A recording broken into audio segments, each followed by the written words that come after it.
ماه نور و رحمت و غفران کجا هستی بیا. طرز خواندن نماز تراویح. به نام عزت پاک با عرض سلام و ادب و احترام. دوستان عزیز، در اول نوار خواستیم معلوماتی کوتاه درباره نماز تراویح را به شما پیشنهاد کنیم و در آخر نوار خدا خواسته باشد طرز خواندن نماز تراویح را به شما میگوییم. نماز تراویح چگونه نماز است؟ نماز تراویح نمازی است که تنها در شب‌های ماه شریف رمضان خوانده می شود. نماز تراویح سنت مؤکده است، یعنی سنتی تأکید شده، سنتی که دائم انجام داده می شد و با جماعت خواندن آن سنتی کفایه می باشد. اگر در محله یا شهر نماز تراویح با جماعت خوانده شود، پس خواندن آن سنت می باشد. تاریخ پیدایش نماز تراویح. رسول الله صلی الله علیه و سلم شب از ماه رمضان در مسجد تراویح خواندند. چند نفر از صحابه ها تابع پیامبر صلی الله علیه و سلم شده نماز تراویح را خواندند. چون صبح شد، صحابگان به یکدیگر آیید به نماز ادا کرده صحبت کردند. پس شب سیوم جماعت زیاد شد. رسول الله صلی الله علیه و سلم نماز را ادا کردند.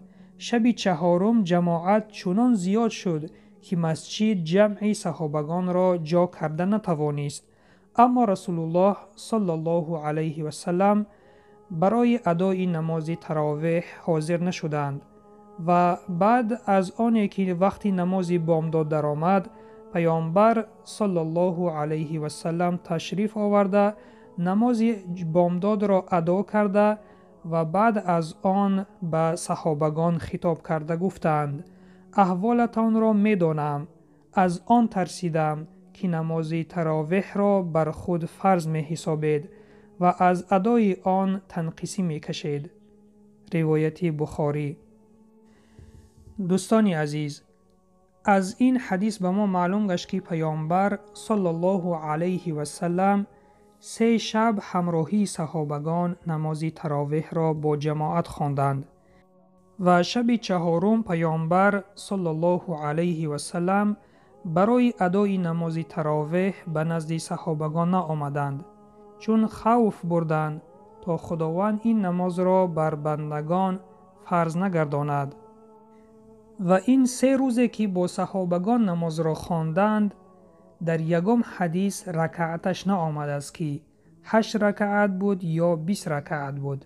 در یگم حدیث این آمدگی نیست، بله در حدیث آمد است که از عایشه مادرمان روایت است که پیامبر صلی الله علیه و سلم در رمضان و در غیر رمضان نماز شب را 8 رکعت می خواندند. این نماز تهجد است، نه نماز تراویح. چون که اگر این حدیث را ما جستجو کنیم از کتاب‌های حدیث، ما این حدیث را در باب حدیث نماز تهجد می‌یابیم. این حدیث تعلق به نماز تهجد دارد که پیامبر صلی الله علیه و سلم در رمضان و غیر رمضان نماز تهجد را 8 رکعت خواندند. بعد از آنی که پیامبر اکرم صلی الله علیه و سلم با جماعت نماز تراویح را نخواندند، مسلمانان در خانه‌های خود نماز تراویح را می‌خواندند که چنین نمود خواندن نماز تراویح تا دوران حکمرانی حضرت عمر خداوند از او راضی باد دوام داد. شب از شب‌های رمضان حضرت عمر خداوند از او راضی باد دیدند که مسلمانان در علاهیدگی نماز تراویح را ادا می کنند. از این رو حضرت عمر فرمودند: نفری را انتخاب کنید و دنبال او نماز خوانید. چون دیگر خوف نبود که نماز تراویح بر مسلمانان فرض می گردد. چون پیامبر اکرم صلی الله علیه و سلم وفات کردند و بعد از وفات پیامبر صلی الله علیه و سلم دیگر وحی نازل نمی شود. از همان روز مسلمانان نماز تراویح را با جماعت خواندن شروع کردند که این 20 رکعت را در بر می گرفت. در حدیث پیامبر اکرم صلی الله علیه و سلم فرمودند: سنت مرا و سنت خلفای راشدین را به آغوش گیرید. روایت ابن ماجه.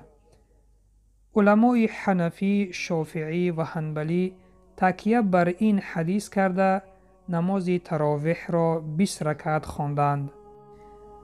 تراویح چی معنا دارد؟ تراویح جمعی ترویحه بوده به معنای اندک دم گرفتن در میان هر 4 رکعتی نماز می باشد. طرز خواندن نماز تراویح: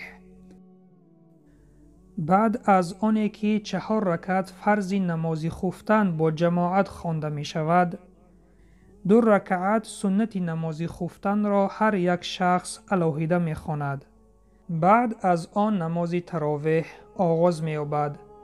نماز تراویح 2 رکعت یا 4 رکعت نیت کرده خوانده می شود، لیکن بهترش 2 رکعت خواندن است. بعد از هر 4 رکعت نشسته دم گرفته تسبیح خواندن از آدابهای این نماز است.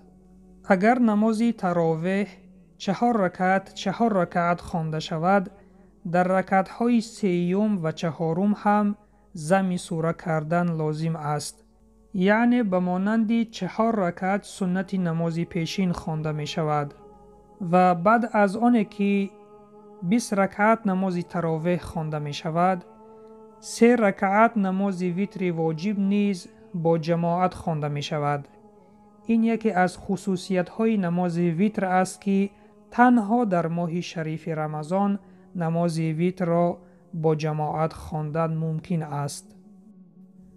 اگر شخصانی که شرایط به مسجد رفتن را نداشته باشند، می توانند در خانه یکی از آنها امام شود و نماز تراویح را با جماعت بخوانند و اگر در خانه 1 نفر باشد، این چنین می تواند خودش نماز تراویح را بخواند.